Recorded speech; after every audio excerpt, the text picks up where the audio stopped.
Okay, as we were talking last time, we had talked about how that the Shadrach, Meshach, and Abednego had said they would not bow down to that image. And of course, the penalty for not doing that would be to be cast into that fiery furnace.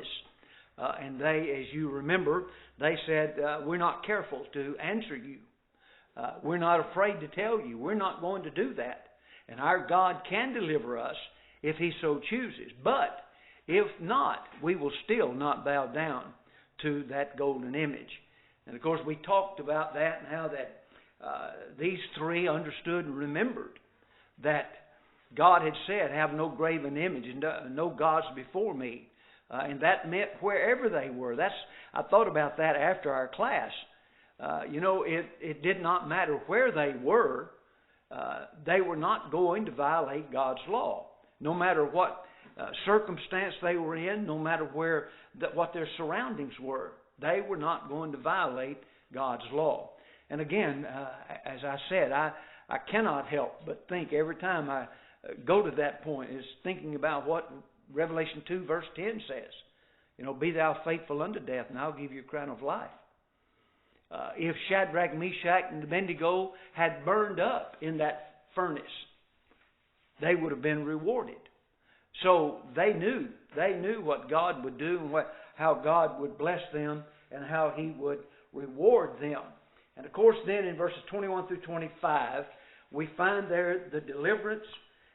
In verses 21 through 23, notice what it says there.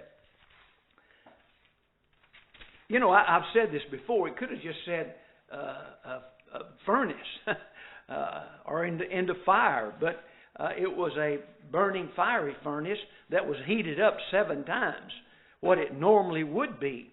And then you notice there in verses 21 through 23 of chapter 3, it says, Then these men were bound in their coats, their hosen, their hats, their other garments, and were cast into the midst of the burning fiery furnace. Therefore, because the king's commandment was urgent, and the furnace exceeding hot, the flame of the fire slew those men that took up Shadrach, Meshach, and Abednego. And these 3 men, Shadrach, Meshach, and Abednego, fell down bound into the midst of the burning fiery furnace. So it's pretty evident that the furnace was mighty hot. So hot that the guys who put them in were consumed with the fire. And that in and of itself must have been a picture to those that were witnessing that. These were brought to the furnace and they were cast in, and were not consumed as they got close to the opening of the furnace, but the others were. So there must have been something go through those people's mind as they saw that event that took place. And then in verses 24 and 25, notice what it says there. Then Nebuchadnezzar the king was astonished and rose up in haste and spake and said unto the counselors, Did not we cast 3 men bound in the midst of the fire? They answered and said unto the king, True, O king. He answered and said, Lo, I see 4 men loose, walking in the midst of the fire, and they have no hurt, and the form of the 4th is like the Son of God. So Nebuchadnezzar gets a picture there. And when we read there about the picture or the image there of the Son of God, he was astonished and saw those things that were there in that. When he says there in the form of the 4th is like the Son of God, what do you think is meant by that? What do you think Nebuchadnezzar would have had in his mind when he made that kind of statement? Because he had just got through saying, is your God stronger than me? And of course their answer came, we're not careful to answer you that question. We're not going to bow down. And that's basically what he had said. Who is your God that He's going to save you from me? Did Nebuchadnezzar recognize Christ? He didn't know what Christ looked like. So if he recognized Christ in there, it had to have been something divine he got. Because how would he have known even that there would be a Son of God? Did he know that much about the Jewish faith? Well, you think about it, and it doesn't give us that answer. It doesn't tell us why, and I read a lot of things that people had to say. But we've already said before that he had made Daniel's God, Jehovah, one of the other gods. And, it would not have been out of place for those gods that he had to have been recognized as having, sons of those gods. That was something in Greek mythology. There was always those. I don't know the answer to that. I don't believe that he had an understanding of Jesus. I don't believe that because he had just got through. Just moments before this, saying, "Who is your God? Is he stronger than I am?" And of course, they answer him that question. About God. God can save us if he wants to, but if he doesn't, we're still not going to bow down. But anyway, when you look at this, he felt that the Hebrew gods was just one of the many gods so far, but it's not going to be long till he's going to make a change in his thinking. Yes.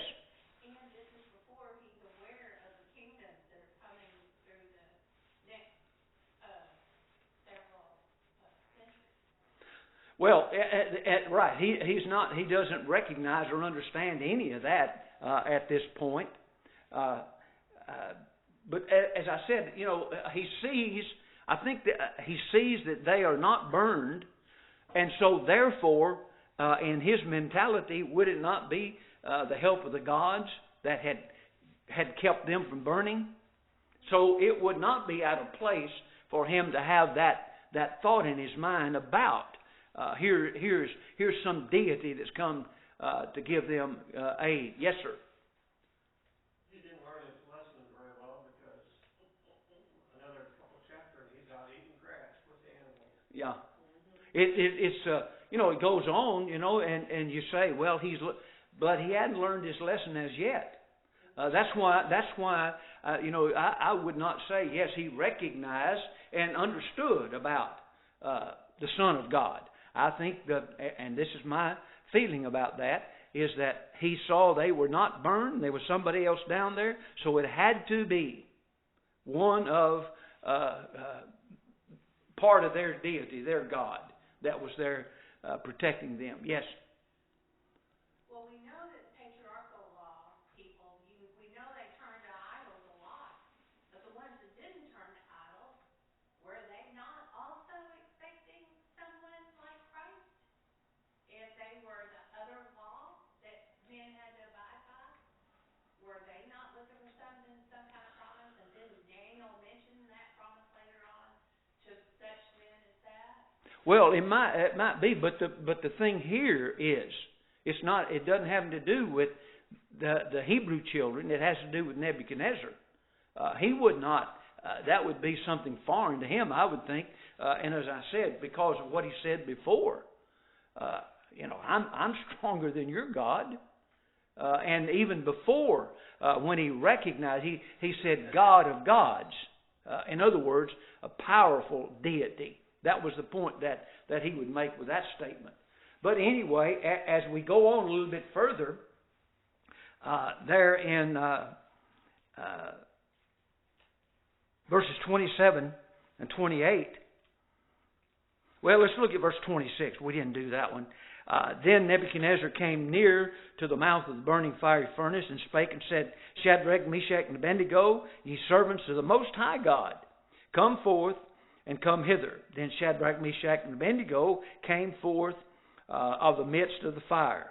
And the princes and governors and captains and the king's counselors, being gathered together, saw these men upon whose bodies the fire had no power, nor was an hair on their heads singed, neither were their coats changed, nor the smell of fire had passed on them. Then verse 28, it says, Then Nebuchadnezzar spake and said, Blessed be the God of Shadrach, Meshach, and Abednego, who hath sent his angel and delivered his servants that trusted in him, and have changed the king's word, and yielded their bodies that they might not serve nor worship any god except their own God. So even in those verses, there is a reference to their gods. Their gods. Now, he does make that statement down there about the angel. When it says there, the God of Shadrach, Meshach, and Abednego has sent his angel and delivered his servants that trusted in him. So I think there's maybe a commentary on what we were talking about there a moment ago. The fourth was he perceived, said he was a son of God there, and that. But then it's the angel, and I'm sure the idea was one that was sent to preserve those three in the fiery furnace, which would have been, I think, when you look at that, it probably had the idea of, well, it does, God, Shadrach, Meshach, and Abednego's God sent one that would protect them. And his perception was their God had sent an angel. Now, that would lead us to also conclude that he believed that his gods were powerful as well. But when he speaks there about their God, he calls him the Most High God, which would show what? But he ranked him kind of high enough. He ranked him up there high because he had said, your God can't, in paraphrasing, your God can't deliver you from me. But he did. And so there was his statement about the Most High God. There in Job 1, look at Job chapter 1, verse 6. And I don't understand all there is to know about this verse, but it gives us some insight into what we're talking about.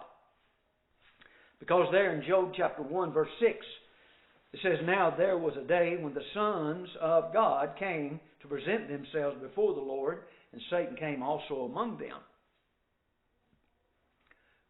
So here is even a reference to what? Sons of God. Not one, but sons. Well, what would that bring to your mind? They were. It would bring to my mind that they weren't the only begotten Son. That they might be referred to as sons, but they weren't the same. Sons are not capitalized in this. Yeah. Well, you look at that. They would be entities, but they would be created by whom? God. So, in essence, they would be sons of God in the sense that they had been created by Him. Now, it's much different than what we know of Christ being the Son of God, which was always in promise. And again, as Larry said, we read that, and it distinguishes the Son of God, Christ, with deity. Yes. Isn't there a place in Genesis that refers to sons of God that it means the righteous? Well, other places it speaks about us being the sons of God or the children of God. Yes, but this has to do with a divine, and I don't mean divine in the sense of deity, but a created being, because they were in the presence of God, and in the time of Job, and how long they had been there, who knows? I don't know. God created all of those things for His purpose or for His reasoning. I don't know those reasonings as to why those. But I do know later as we go down, we find that God used those entities to intervene in the lives of men. Yes? Carol, I was going to ask Carol now, are that the mighty men of God? Then where they talked about, the offspring, them having offspring? You're talking about in Genesis? Yeah, is that one? No, because it actually uses the term sons of God. Okay. Yeah, it does. Mighty men is I think found in First or Second Samuel, where it talks about mighty men of God. But from the very beginning, we don't even know. I mean, how would we have understanding of what God put in place? We do know that there were those entities that were used for certain things, as God would have the use of them, and I think probably this is what we're talking about here, as it's spoken of. But anyway, we find in those verses that there was deliverance from the fiery furnace, and we find Nebuchadnezzar having a mindset of knowing that this was a powerful God. I tried to do some reading about this kind of thing, but even in today's world, in places where they have their gods, those deities, some are more powerful than the others, and so I think that would fall into line with Nebuchadnezzar's thinking here, that there was some more powerful, and this God had demonstrated his power over Nebuchadnezzar and what he would put in place. So, as we come down to the close, looking at verse 26 through 30, notice there what he says in these verses. Let's drop down. We've already mentioned there in verses 26 through 30 the king's decree. We read there in verses 26 and 27, he calls them out. And we just talked about how that Shadrach, Meshach, and Abednego were faithful to God. And of course, if we go into Hebrews chapter 11, and we ought to look over there just a minute, in Hebrews chapter 11, speaking there about having faith. Hebrews 11:6 says, without faith it is impossible to please him. And for all that comes to God must believe that he is, and that he is a rewarder of them that diligently seek him. Certainly, Shadrach, Meshach, and Abednego had faith in God, did they not? They said, whatever happens, we're not going to go against God. We're not. And then if you go down to Hebrews 11, verse 32, sometimes I think we go through and read some of these verses and don't give them a lot of thought as we read them. Now, most of the time when we look at Hebrews chapter 11, we think about Noah, Abraham, and all those that are mentioned there by name. But there in verse 32 beginning, it says, and what shall I more say? For the time would fail me to tell of Gideon, Barak, of Samson, of Jephthah, of David also, and Samuel, and of the prophets, who through faith subdued kingdoms, wrought righteousness, obtained promises, stopped the mouth of lions, quenched the violence of fire, escaped the edge of the sword, out of weakness were made strong, waxed valiant, in fight turned to flight the armies of the aliens. In my understanding, you've got Daniel and Shadrach, Meshach, and Abednego in those verses, because the mouth of the lions was stopped and the fire was quenched. It wasn't put out, but it did not burn them. It did not destroy them. Look at 2 Timothy chapter 1, verse 7. And in this verse, thinking about, it's hard for us to comprehend that. It's hard for us to imagine in our minds what it would be like for somebody to say, if you don't denounce God and bow down to my idol, do what I say, I'm throwing you into that burning fiery furnace. And there it is. I imagine the thing was glowing red, don't you? And what would we do? Would we have the faith to say, get it on. Whatever you want to do, do it. I'm not going to turn against God. If you look there at this verse, 2 Timothy 1, verse number 7, there it says, for God hath not given us the spirit of fear, but of power, and of love, and of a sound mind. You know, the Bible also says in places like Matthew 10, verse 28, says, "Fear not them which kill the body, but are not able to kill the soul." Don't fear those who are able to destroy your physical body. But then he goes on to say, fear them that's able to destroy both body and soul. So in this section, we find really the illustration of things that are talked about here in the New Testament. Shadrach, Meshach, and Abednego, Daniel, and also the power that faith ought to have in our lives.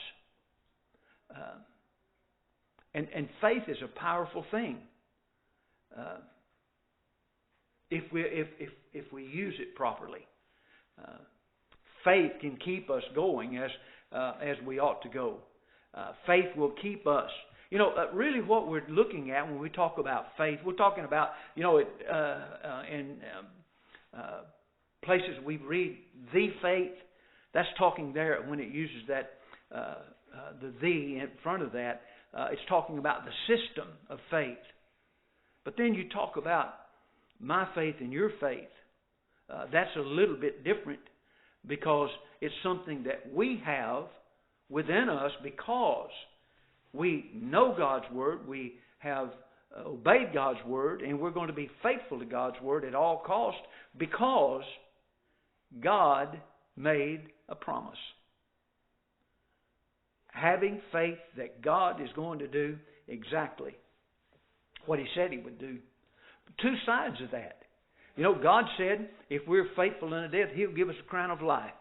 But the same God said if you're unfaithful, you'll spend eternity in torment. That's knowing the promise that God made. That's believing what God has said. And if we truly believe what God has said, then we're going to put our trust in Him, not in self, not in other people. So I think in these verses we see the power of one who is faithful. And another thing about this, I don't even have it in my notes, but I just thought, you know, another thing about the power of faith.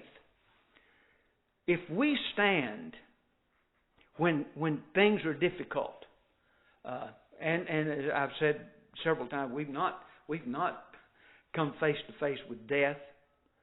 If we keep on believing in God and doing what God says, they're going to put us to death. We've not come to that. But as it is now in our lives, you know, when we demonstrate our faith to people around us, and how is faith demonstrated? That's a good question. How do we demonstrate our faith? We obey Him in all things at all times. And if we are in circumstances and we make a stand for truth, just as a small example is if we happen to be around a workplace or somewhere else and people are using profanity, what do?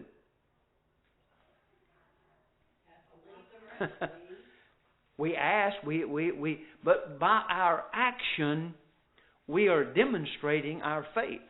But faith is really seen when we have to do things that are in a difficult circumstance. I mean, it's not too hard to get along when nothing's going bad, isn't it?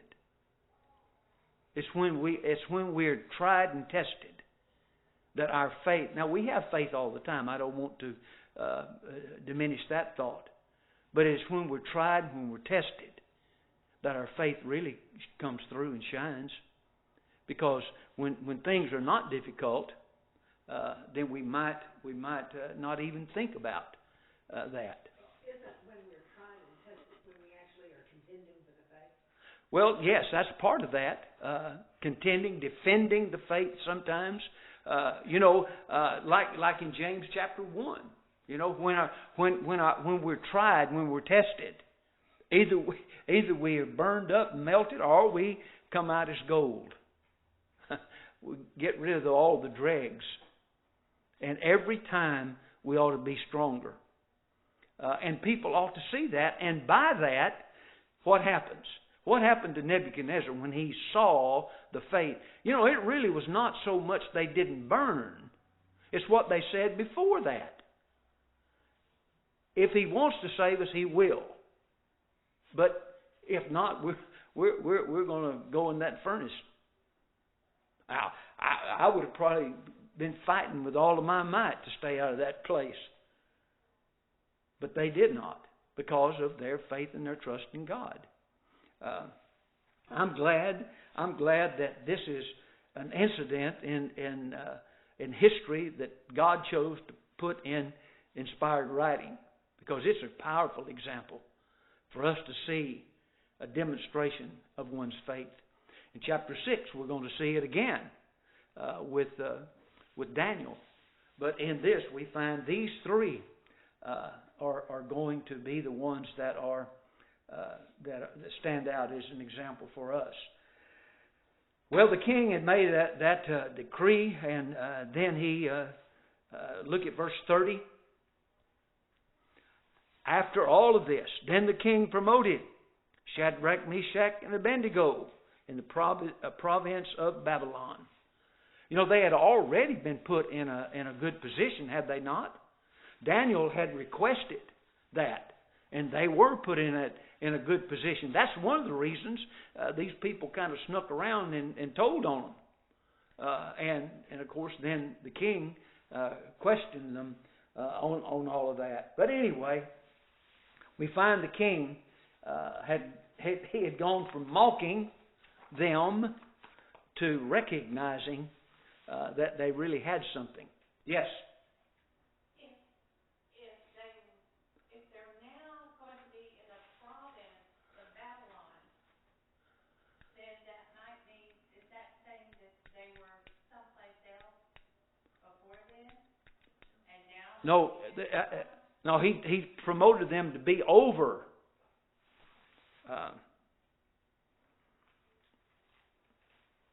He promoted them in the province of Babylon. Okay, not to. Yeah. They were promoted to a different thing what they had before. And so therefore we find that they are in this good position. Anybody have any comments or questions you want to make on that chapter? That's one of the favorite chapters of most people. And then of course Daniel chapter 6 as well. Most children know about Shadrach, Meshach, and Abednego and Daniel. Yes. Well, we know by the word promoted that whatever they were and whatever esteem they held, they were now higher. Right. They did have a promotion. Well, let's go on into Daniel chapter 4 then. And in Daniel chapter 4, what we're going to see there is Nebuchadnezzar is going to relate a dream to Daniel, and he asks Daniel to interpret the dream for him, which is different than the first time. What happened the first time that was different? He had to tell the dream. Yeah. In the first one, he had to tell him what the dream was and then tell him what the dream meant. In this one, it's different in the sense that he would tell them. There in verses 1 through 3, we find that he speaks again about the greatness of their God. It says, Nebuchadnezzar the king, unto all people, nations, and languages that dwell in all the earth, peace be multiplied unto you. I thought it good to show the signs and wonders that the high God hath wrought toward me. How great are his signs, and how mighty are his wonders. His kingdom is an everlasting kingdom, and his dominion is from generation to generation. That's a powerful statement from this man. There is a change coming to him from back when we started talking about him. We've already seen this change coming to him. And so here we find that he speaks about the greatness that this God rules in generations and generations. Then in verses 4 through 9, the dream that he has, and the magicians, the astrologers, The Chaldeans, the soothsayers, could not tell the king the interpretation of his dream. And again, we say this is different from chapter 2 because he told them what the dream was, which made it more simpler for them. They could have come up with something, but I think they had seen, these soothsayers had seen the power that would come from these Hebrew children. Yes, sir. He still gave the soothsayers and those that weren't getting in God's view what was going on. He still gave them a chance to prove their ignorance. Right. He does use, begins with that. Of course, then he's going to go and speak about Daniel. In verse number 4, it says, I, Nebuchadnezzar, was at rest in mine house and flourishing in my palace. And I saw a dream which made me afraid. The thoughts upon my bed and the visions of my head troubled me. Therefore made I a decree to bring in all the wise men of Babylon before me, that they might make known unto me the interpretation of the dream. Then came in the magicians, astrologers, and Chaldeans, and soothsayers, and I told the dream before them, but they did not make known to me the interpretation thereof. So he had brought all those in. But then, it says there in verse number 8, but at the last Daniel came in before me, whose name was Belshazzar, according to the name of my God, and in whom is the spirit of the holy gods. And before him I told the dream, saying, and we'll talk about that in a minute, but one of the things in this verse, it still shows us his mindset about his God. Even though he had said, the God of gods, he comes to this, and here he is. He has made Jehovah as one of their gods. He knows the power, so he can't dismiss it. So what does he do? What's normal in the mind of an idolater? They put that on the shelf with the rest of them. I was just going to say, the Greeks were so entrenched in polytheism that it would have been very hard for him to suddenly say, oh, this is the one and only. Right. Because even having seen that miracle, because it was such a part of their lives, the polytheism. Right. That's just a normal thing with them. Larry, you want to ring the bell, please? Yeah, and it was polytheism. It was a conglomeration of all the captured and people in captivity. So it was almost like God made a stage for him to show his power. Now, by getting all those people together under those different times called God. There was a lot of things that take place in the book of Daniel, especially in these first 6 chapters. There's a lot of proof text of God. I mean, we come to the New Testament, and what were the signs and the miracles? What was the purpose of them in the New Testament? To confirm the Word. Well, in this, it's the same sort of thing, showing God's power as opposed to those gods that they had, and completely ongoing demonstrating the power of God. The thing about it is, and we'll probably just finish there, and we'll come back and start in chapter 4 down a little bit next time. But the thing about it is, when you look at Daniel and the changes in kingships, because when we get to Daniel, Nebuchadnezzar's not going to be king anymore. We got Darius now on the throne. And what happened to Joseph down in Egypt? When he first went down there and he became great. And why was he great down there in Egypt?